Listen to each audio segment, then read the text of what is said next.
Kau urapi bibir, lidah, mulut hamba-Mu, biarlah setiap firman yang disampaikan boleh memberkati kami, mengarahkan kami, meneguh, membentuk kami untuk terus berkenan kepada Tuhan. Terima kasih Bapa yang baik, bahkan semua kami yang ada di ruangan ini, memberkati setiap hati dan pikiran kami untuk fokus mendengarkan kebenaran-Mu. Terima kasih Bapa, pemberitaan firman-Mu kami serahkan sepenuhnya ke dalam tangan pengasihan-Mu. Dalam nama Tuhan Yesus kami berdoa dan mengucap syukur. Haleluya. Amin. Amin. Terima kasih. Baik, kita semua shalom. Shalom. Selamat sore buat kita semua. Sore masih semangat puasanya. Puji Tuhan. Masih ada yang baik. Apa yang tersirat di pikiran kita semua jika ada yang mengatakan kepada kita sabar. Baik, pada saat ini sabar yang dimaksud yaitu dalam sabar dalam mengatasi masalah, sabar untuk menahan emosi kita. Baik, pada saat hari ini kita sama-sama akan belajar dari Rut. Saya mengajak kita semua untuk membuka dalam kitab Rut pasal yang keempat, ayat yang pertama hingga ayat yang ke-17.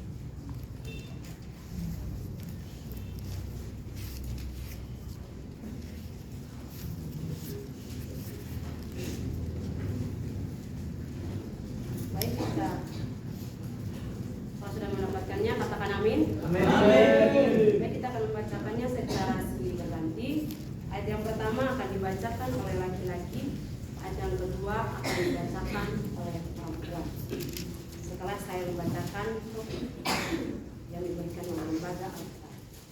Rut pasal yang keempat, ayat 1 hingga ayat yang ke-17 dengan topik Rut menjadi istri Boas. Laki-laki, Boas telah pergi ke pintu gerbang dan duduk di sana. Kebetulan lewatlah penebus yang disebutkan Boas itu. Lalu berkatalah Boas, "Hai saudara, datanglah dahulu kemari, duduklah di sini." Maka datanglah dia lalu duduk. Kemudian dipilihnya 10 orang dari para tua-tua kota itu dan berkata, "Duduklah kamu di sini." Maka duduklah mereka. Lalu berkatalah dia kepada penebus itu, "Tanah milik kepunyaan saudara kita Elimelek hendak dijual oleh Naomi yang telah pulang dari daerah Moab." Jadi pikirku, baik juga hal itu kusampaikan kepadamu sebagai berikut. Belilah tanah itu di depan orang-orang yang duduk di sini dan di depan para tua-tua bangsa kita. Jika engkau mau menebusnya, tebuslah. Tetapi jika engkau tidak mau menebusnya, beritahukanlah kepadaku, supaya aku tahu, sebab tidak ada orang yang dapat menebusnya kecuali engkau. Dan sesudah engkau, aku, lalu berkatalah ia, aku akan menebusnya. Tetapi kata Boas, "Pada waktu engkau membeli tanah itu dari tangan Naomi, engkau memperoleh Rut juga, perempuan Moab, istri orang yang telah mati itu, untuk meninggalkan nama orang itu di atas milik pusakanya." Lalu berkatalah penebus itu, jika demikian, aku ini tidak dapat menebusnya, sebab aku akan merusakkan milik pusakaku sendiri. Aku mengharap engkau menebus apa yang seharusnya aku tebus, sebab aku tidak dapat menebusnya. Beginilah kebiasaan dahulu di Israel dalam hal menebus dan menukar. Setiap kali orang hendak menguatkan sesuatu perkara, maka seorang menegakkan kasusnya sebelah dan memberikannya kepada yang lain. Demikianlah caranya melaksanakan perkara Israel. Lalu penebus itu berkata kepada Boas, engkau saja yang membelinya, dan ditanggalkannya lah kasutnya. Kemudian berkatalah Boas kepada para tua-tua dan kepada semua orang di situ, "Kamulah pada hari ini menjadi saksi bahwa segala milik Elimelek dan segala milik Kilion dan Kalon aku beli dari tangan Naomi." Juga Rut perempuan Moab itu, istri Mahlon, aku peroleh menjadi istriku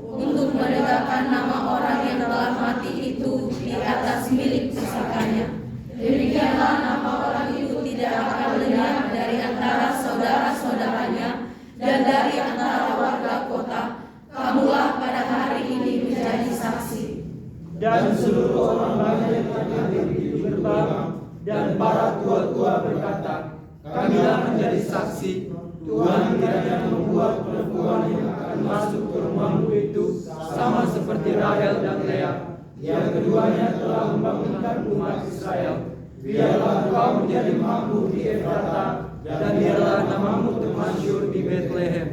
Keturunanmu kiranya menjadi seperti keturunan Peres yang dilahirkan Tamar bagi Yehuda, oleh karena anak-anak yang akan diberikan Tuhan kepadamu dari perempuan muda ini. Lalu Boas mengambil Rut, dan perempuan itu menjadi istrinya, dan diambilinya dia. Maka atas karunia Tuhan, perempuan itu mengandung, lalu melahirkan seorang anak laki-laki. Sebab itu perempuan-perempuan berkata kepada Naomi, terpujilah Tuhan yang telah rela menolong engkau pada hari ini dengan seorang penebus. Termasyhurlah kiranya nama anak itu di Israel.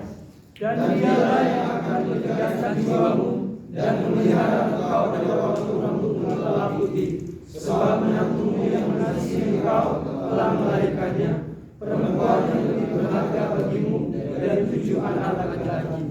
Dan Naomi mengambil anak itu serta meletakkannya pada pangkuannya, dan dialah yang mengasuhnya. Dan tetangga-tetangga perempuan memberi nama kepada anak itu, katanya, pada kamu telah lahir seorang anak laki-laki. Lalu mereka menyebut nama Obed, dialah ayah saya, ayah Daud. Amin. Demikian firman Tuhan. Berbahagialah kita yang telah membacakannya dan merenungkannya. Baik, Bapak Ibu, saudara semua yang dikasihi oleh Tuhan Yesus Kristus, di dalam Rut pasal 4 ayat 1 hingga ayat 7 yang telah kita baca, ada 3 aktor atau ada 3 tokoh dalam firman Tuhan. Yang pertama ada Rut. Rut adalah seorang wanita yang berasal dari Moab yang menikah dengan anak Naomi bernama Mahlon. Dan yang kedua ada Boas. Boas sendiri adalah saudara atau kerabat dekat dari keluarga Elimelek. Elimelek sendiri adalah suami dari Naomi, bapak mertuanya Rut. Dan yang ketiga ada Naomi. Naomi seperti yang sudah kita ketahui, dia adalah ibu mertuanya Rut dan istri dari Elimelek. Baik.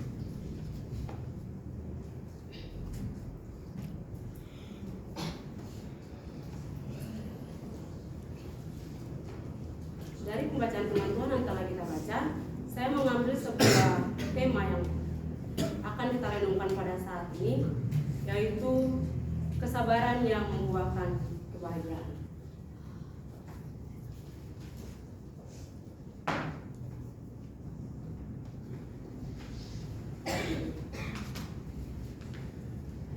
Kesabaran yang membuahkan kebahagiaan di sini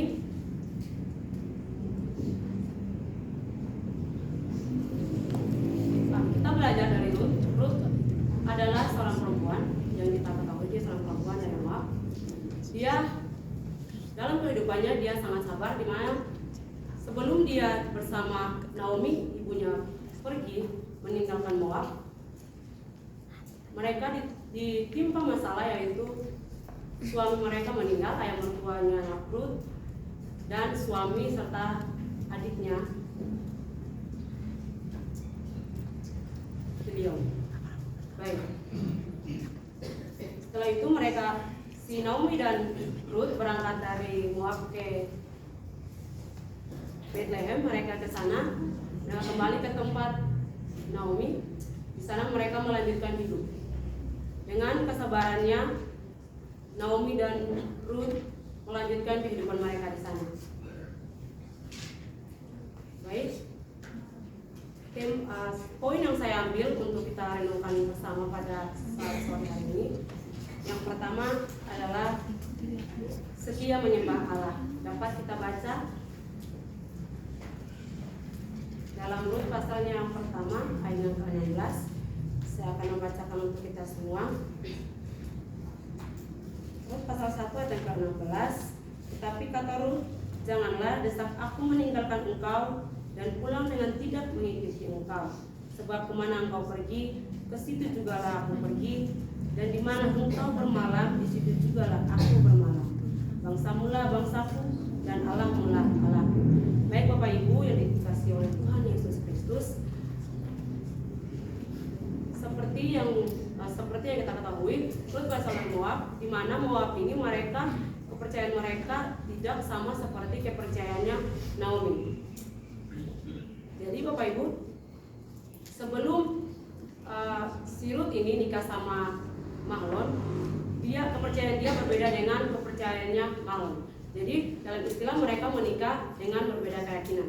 Namun dengan berjalannya waktu, Rut belajar atau mungkin dia melihat kehidupan dari mertuanya Naomi dengan kehidupan dia yang selalu tekun kepada Allahnya.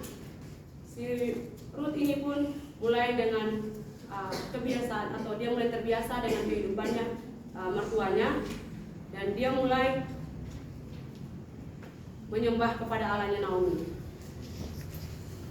Dia mulai terbiasa dengan cara bergaulnya Naomi, dan dia mulai beradaptasi juga dengan lingkungan di mana dia berada.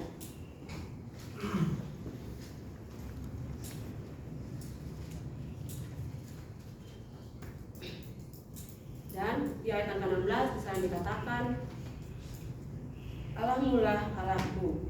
Jadi di situ Rut mulai meyakini Allahnya Naomi bahwa itu adalah Allahnya.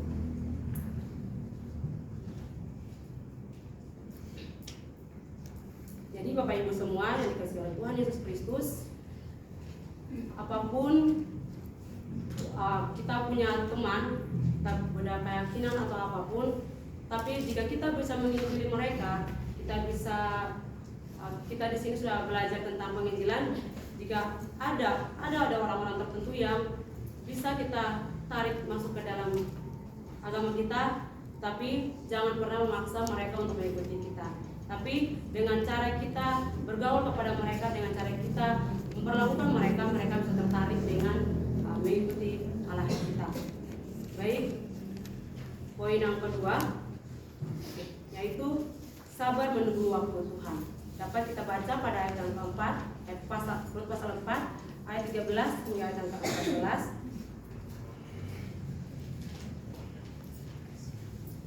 Ayat 13, lalu Boas mengambil Rut dan perempuan itu menjadi istrinya, dan dihampirinya dia.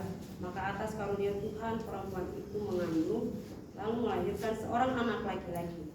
Sebab itu perempuan berkata kepada Naomi, terpujilah Tuhan yang telah rela menolong engkau pada hari ini dengan seorang penebus, termasuklah kiranya nama anak itu di Israel. Baik, sabar menunggu waktu Tuhan yang dimaksud di sini ialah Rut tidak pernah menuntut apa-apa, tetapi dia selalu sabar dalam menjalani segala kehidupan dia. Dimana seperti yang sudah saya bilang tadi, dia telah kehilangan suaminya, kehilangan orang yang dia sayangi. Tapi dengan sabarnya dia tetap bertahan dengan mertuanya, tetap melanjutkan kehidupannya bersama dengan Naomi, walaupun mereka harus pindah dari Moab ke Betlehem.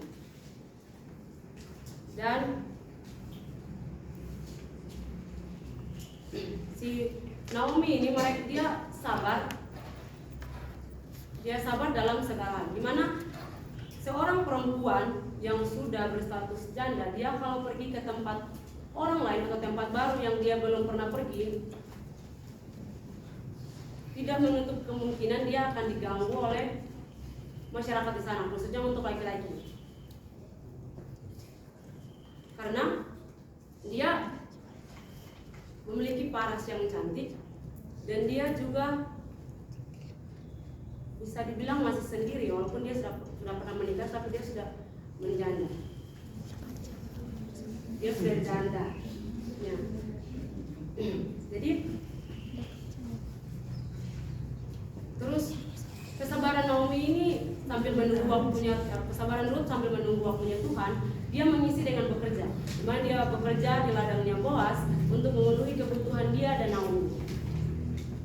Dia tidak pernah, karena dia adalah seorang janda, dia nggak pernah malas-malasan. Ada janda-janda zaman sekarang yang dia tuh malas, jadi kayak duduk aja di rumah.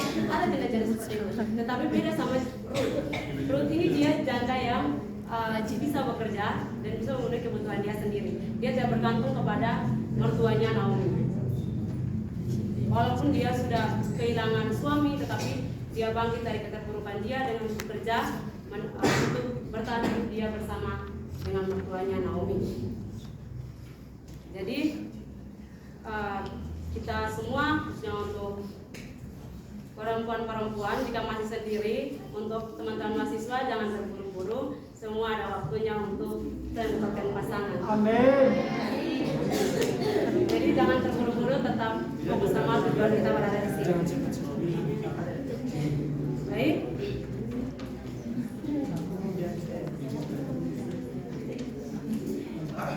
Jadi jangan pernah goyah, walaupun ada cowok-cowok ganteng sekalipun, tapi jangan pernah kita goyah. Apalagi kita meninggalkan agama kita cuma karena laki-laki. Asik. Jadi jangan pernah karena dia gombal kita pakai kata-kata romantis. Jadi kita langsung terpikat sama kata-kata itu dan kita jatuh di dalam perangkap dia. Jangan ada seperti itu ya teman-teman. Karena tidak mungkin saya bilang sama beliau tersebut. Baik, poin yang ketiga, yaitu kasih yang berbalas dengan kasih. Dapat kita baca pada pasal 4 ayat 15 sampai 16. Di sana dituliskan, dan dialah yang akan menyegarkan jiwaku dan memelihara engkau pada waktu rambutmu telah putih, sebab menantumu yang mengasihi engkau telah melahirkannya, perempuan yang lebih berharga bagimu dari 7 anak laki-laki. Dan Naomi mengambil anak itu serta meletakkannya pada pangkuannya, dan dialah yang mengasuhnya. Baik, kasih yang berbalas dengan kasih. Di sini dimana si Naomi ini dia mengasihi Ruth dengan segenap hatinya. Walaupun Ruth ini cuma menantunya, walaupun Ruth ini bukan anak kandungnya, tetapi Naomi mengasihi dia. Dengan mereka selalu sama-sama, walaupun si Naomi ini pernah menyuruh Ruth untuk tidak mengikuti dia, tetapi si Ruth selalu mengikuti dia. Jadi hal baik ataupun sesuatu baik yang kita tabur, kita tanam, akan kita tuai juga dengan apa yang telah kita tanam. Jika kita menanamnya atau kita menabur sesuatu yang tidak baik, sesuatu yang jahat, kita akan menabur hal yang sama. Jadi kalau saat ini kita melakukan hal yang buruk kepada teman-teman kita, jangan salahkan mereka kalau mereka balik jahat sama kita, karena itu kita yang tanam sendiri. Jadi kalau kita mau untuk punya teman yang banyak, kita mau untuk punya saudara seiman yang banyak, kita harus mengasihi dan kita harus saling menolong satu dengan yang lain. Nah, kasih yang berbalas dengan kasih yang dimaksud di dalam Rut pasalnya yang keempat ayat 17 hingga pertama hingga ayat ke-17, di mana si Rut ini menunjukkan kasihnya kepada Naomi dengan memberikan keturunan kepada Naomi, walaupun anak yang dilahir Rut bukan dari anak-anak Naomi, melainkan dia melahirkan anak bagi Naomi dari kerabat dekatnya, yaitu Boaz. Jadi si Rut ini menikah dengan kerabat dekatnya, keluarga Elimelek, keluarga mertuanya, yaitu Boaz. Dan pada akhirnya mereka mempunyai anak, dan anak itulah yang melanjutkan keturunan Naomi hingga pada akhirnya lahirlah Obed, dialah ayah Isai, ayah Daud.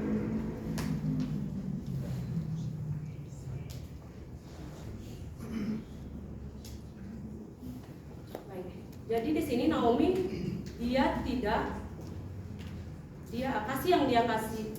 kasih yang dia berikan kepada Ruth, dia tidak pernah menuntut untuk membalasnya, tetapi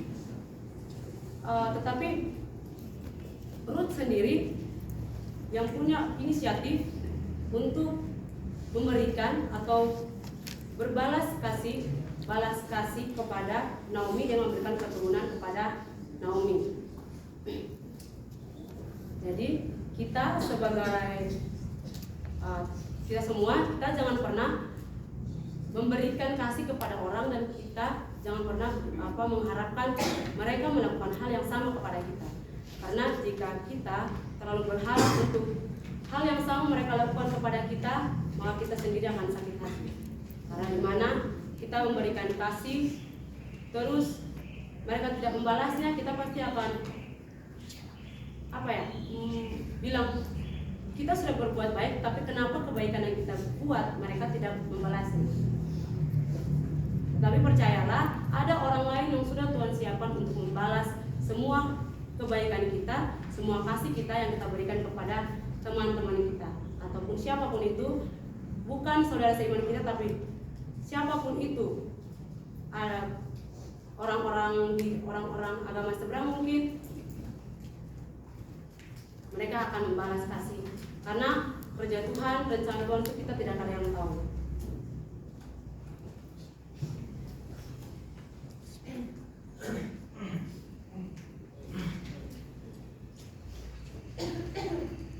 Baik, saya akan menutup firman Tuhan kita pada sore hari ini dengan sebuah cerita. Di sebuah desa yang kecil, ada seorang bapak. Dia adalah tukang kayu, dia adalah pengrajin kayu yang pekerjaannya sebagai pemahat patung-patung kayu. Dia pengrajin kayu lah, seperti itu, namanya Pak Ahmad. Nah, dia ini sangat dikenal sebagai seorang tukang kayu yang sangat sabar dan teliti dalam bekerja. Dia selalu, intinya hasil kerjanya yang selalu dia kerjakan pasti bagus. Dan ada suatu ketika ada anak muda, dia bernama Budi. Dia pergi menghampiri bapak ini.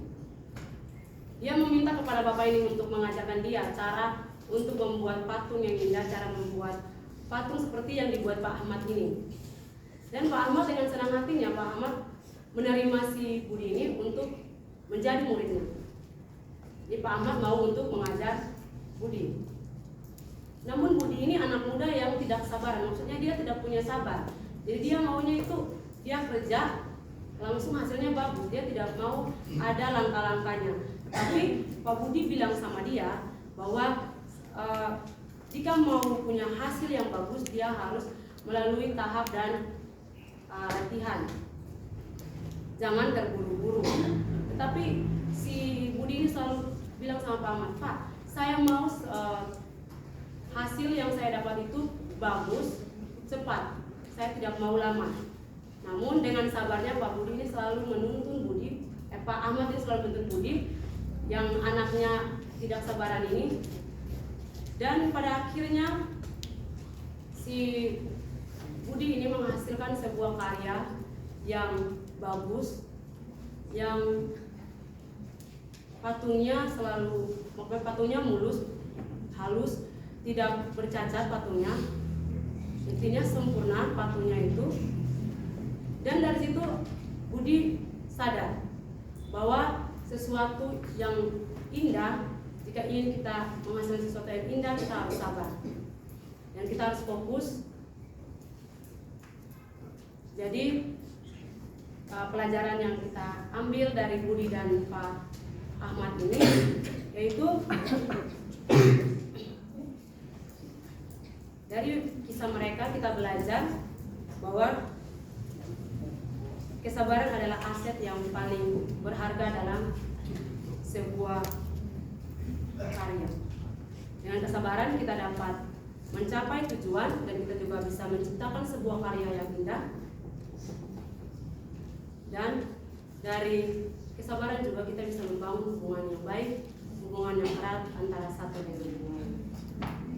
Baik, demikian firman Tuhan yang dapat saya bagikan untuk kita semua pada saat ini. Tuhan Yesus memberkati. Mari kita bersatu di dalam doa. Terima kasih Tuhan, terima kasih Yesus untuk penyertaan. penyertaan-Mu dalam kehidupan kami Bapa. Tuhan, terima kasih atas kenyataanmu sehingga ibadah kami boleh berlangsung dari awal hingga pada pertengahan ini ya Bapa. Kami juga telah selesai mendengarkan kebenaran firman-Mu. Kiranya kami semua selalu sabar dalam menunggu sesuatu yang indah di depan Bapa. Berkati setiap kami yang hadir pada saat ini, berkati kami semua sehingga firman Tuhan yang telah saya sampaikan kepada kami semua pada hari ini dapat kami aplikasikan dalam kehidupan kami ya Bapa. Hanya dalam nama-Mu kami telah berdoa dan mengucap syukur. Haleluya. Amin. Amin.